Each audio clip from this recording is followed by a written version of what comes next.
Okay, here's Anderson down in DuBoise the third once again. It's good to have you guys here.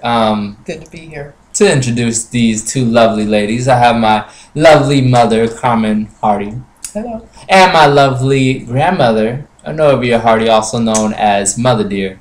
If you've ever been to Portland, and if you've ever tasted, I mean really like tasted, Motherdear's tasty pastries, man, you would be in heaven. But yeah, that's who these two lovely ladies are. Huge community leaders within Portland. A lot of people know them. If you don't know, ask about them.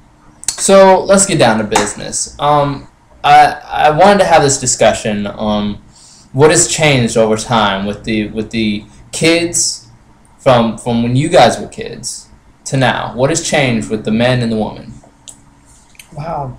I would say quite a bit has changed. Just in the way that children are being raised now, the family core is not what it used to be when I was growing up. I don't know if it's because we didn't have as many choices. We did a lot of outside play, got a lot of exercise and a lot of activity in our life, whereas now we have too many choices. We can watch TV, we can go to the movies, there's the malls, there's video games, there's so many things, too many choices, and I think it's changed a lot of how we're growing up. Of course, media has a big influence on our society and our children growing up. I think it might have started out innocently with Sesame Street, growing up with Sesame Street, which was an excellent babysitter, but it trained us to really get involved in television and learning, feeling like we could learn from television. And I think that the lessons that are being taught on television now are not all positive, like what a young lady should look like or what a young man should look like. I see a lot of commercials and television shows now that really bash men and diminish a man's role in society now.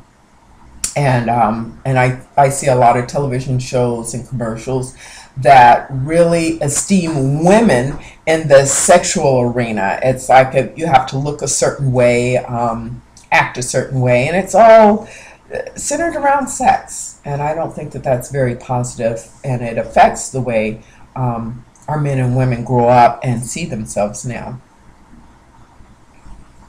Yes. And I wonder too if it's the parents that are failing in their job with the children and passing it on to someone else to teach them, because children nowadays, Absolutely. they don't listen anymore to their parents. They're more rebellious, and it makes me wonder if the parents are failing in teaching their children, because they're just not the same anymore. They don't listen, and they bring a lot of things on themselves because of they're disobedient and they rebellious. When I hear such stories, I see a lot of like, he did it, she did it. It's not them. They're not doing their job, which is true in many cases. But the point is that everybody should be doing their job. Absolutely. If the parents were on it, if the kids Right. were being responsible and took Yes. responsibility for themselves, if the schools were being responsible with what they taught, how they taught it, and why they were teaching the students, and the community also put in their little pieces. So we also have that village raising up a child, not just the parents. Kids see other adult figures and they just disrespect them just because you're not my dad. Right. If we had people who didn't like break that trust, I think that things would be a lot better. Definitely a lot better. Sure. I agree. So Go ahead.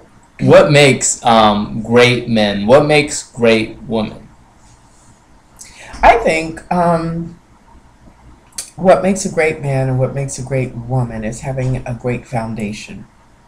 And I was taught on and raised on Bible principles.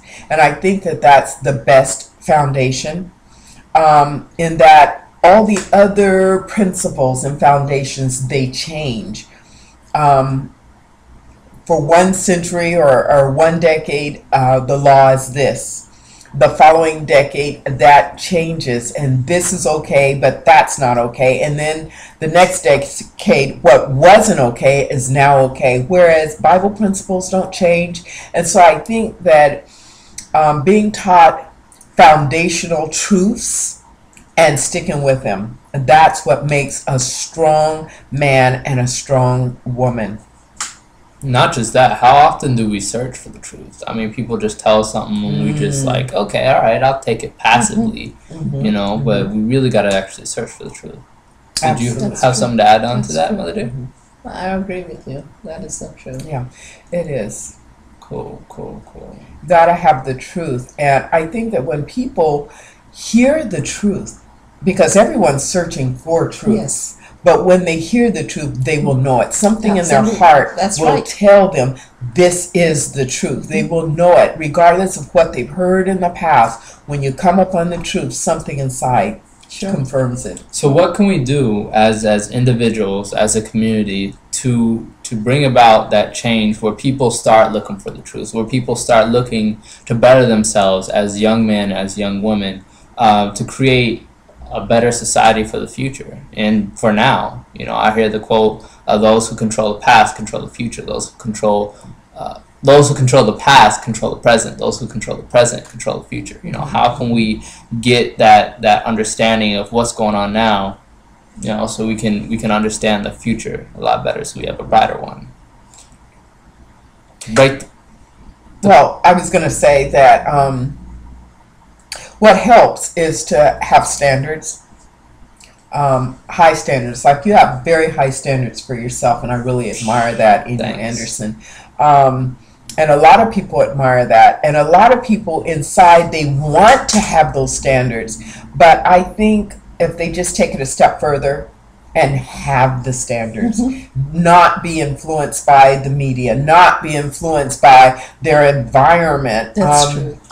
We were talking earlier today about how a lot of people are raised up in a particular environment and are afraid to venture out past that. But once they do, then they themselves begin to grow. A lot of people never, especially our youth, we find a lot of them are stuck in their own neighborhoods, and by the age of 18 have never been to even another country or another state, but just venturing outside of their box and trying to find out what else is out there and to better themselves. They don't have to wait for a teacher to teach them, or maybe your parents aren't there. They don't have to necessarily wait for their parents to teach them, but they can venture out and find out on their own. Sure. Definitely. And if you don't, I mean, there's programs, there's Yes, adult role absolutely. models, there's people all around you who can make you aware of this, who can help you out. You know, it's not just you by yourself. There's a whole community out there Absolutely. who are looking for people like yourself, or Just like you. you know, to get out there and do something. You know, it's not about just sitting there. You know, you gotta do something with your life. Exactly. Create some kind of goal, something to accomplish at the end of the day. You know, to get somewhere. Absolutely. Now that's true success. True success is not having a lot of money, but it's having a goal and reaching that goal. Now that's what makes you successful. And it's like Anderson said, there's different kinds of people out there. There's those of you who are looking for a goal to attain, and there's those of you who have already reached your goal, and you can reach back to those who are looking and help them reach their goal. And when looking for goals, I mean, look at people before you. As I was saying, look at your elders. Look at the people who've helped you out, even those who haven't. Like, don't follow them. Follow their principles. Analyze their principles. Because if you follow them and you're following a good person, and they mess up because they're human, then you might mess up. If you follow the principle is not going to lie. A principle is a principle. You follow it or you don't. You know, it's, you know, at the end of the day, people are going to remember you by what you did, not by what you didn't do. I mean, you could have done it, but I mean, who cares? That's true. Right? Very true. So it's been great. Thank you, ladies, for coming. Thank you. It's been a pleasure. I love you guys. Love you too. All right. We'll see you guys later. Thank you for checking this out, and talk to you later.